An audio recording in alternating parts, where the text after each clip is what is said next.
Привет, путешественники! Вы на канале Go Travel. И сегодня я хочу рассказать вам одну небольшую, но очень важную историю, которая произошла во время обычного отпуска в Шарм-эль-Шейхе. Это не сенсация и не попытка кого-то напугать.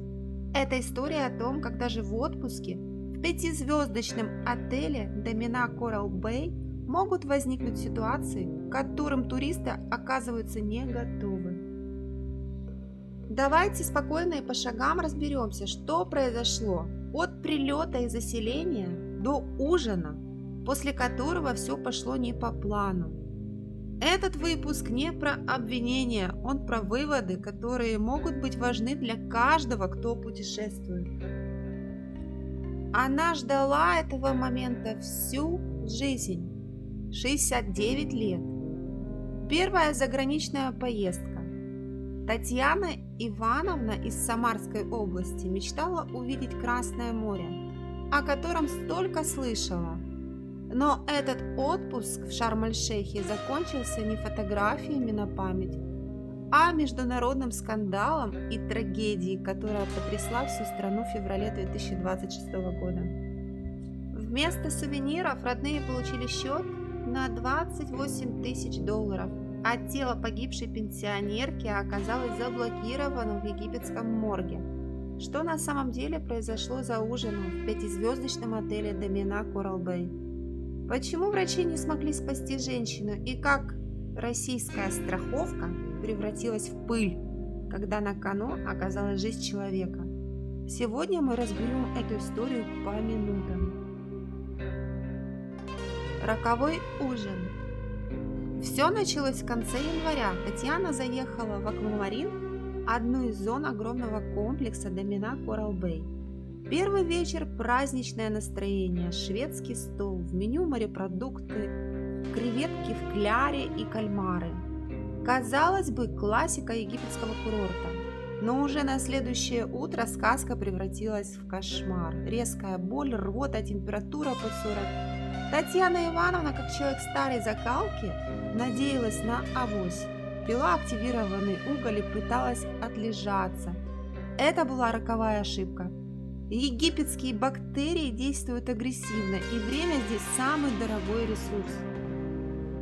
Когда на третий день женщину все же доставили в госпиталь, врачи пришли в ужас. Анализы показали, бактериальная инфекция вызвала тотальное поражение организма. Показатель билирубина превысил норму в 10 раз. Это означало, что печень и почки начали отказывать. 2 недели борьбы в реанимации, искусственная вентиляция легких, капельницы, бесконечные анализы. Семья Татьяны молилась о чуде, но 12 февраля 2026 года сердце женщины остановилось. Однако на этом кошмар для ее близких не закончился. Он только начался.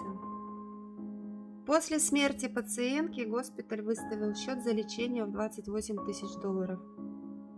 Родственники и знакомые собрали необходимую сумму. Но из-за ограничений на международные переводы прямой перевод в Египет оказался невозможен. До поступления оплаты госпиталь не предоставлял официальные документы и не оформлял транспортировку тела и личных вещей. Ситуация вышла на уровень Роспотребнадзора. Ведомство официально потребовало от Минздрава Египта провести проверку пищеблоков в отеле Домина Coral Bay. Был ли этот разовый случай, или в отеле гуляет опасная инфекция, которую скрывают ради туристического сезона? Этот вопрос остается открытым. Эксперты в области туризма вьют тревогу. Страховые лимиты в $30 тысяч, которые раньше казались огромными, сегодня едва покрывают неделю в реанимации. А отсутствие налаженных платежных систем между странами делает любого туриста беззащитным перед лицом беды. Заключение. Урок для всех. История Татьяны Ивановны – это горькое напоминание всем нам. Первое. Забудьте про самолечение. В Египте любая кишечная инфекция может стать фатальной за 48 часов. Второе. Требуйте от турагентов расширенную страховку с лимитом от $50 тысяч. И третье. Морепродукты в кляре на шведском столе – это самый высокий риск. Кляр часто скрывает запах несвежего продукта. Мы будем следить за тем, как решается вопрос с возвращением Татьяны домой. Искренние соболезнования семье погибшей. А что вы думаете об этой ситуации? Кто виноват больше? Отель, который допустил отравление? Или госпиталь, удерживающий тело? Напишите в комментариях. Берегите себя. До встречи в следующем видео.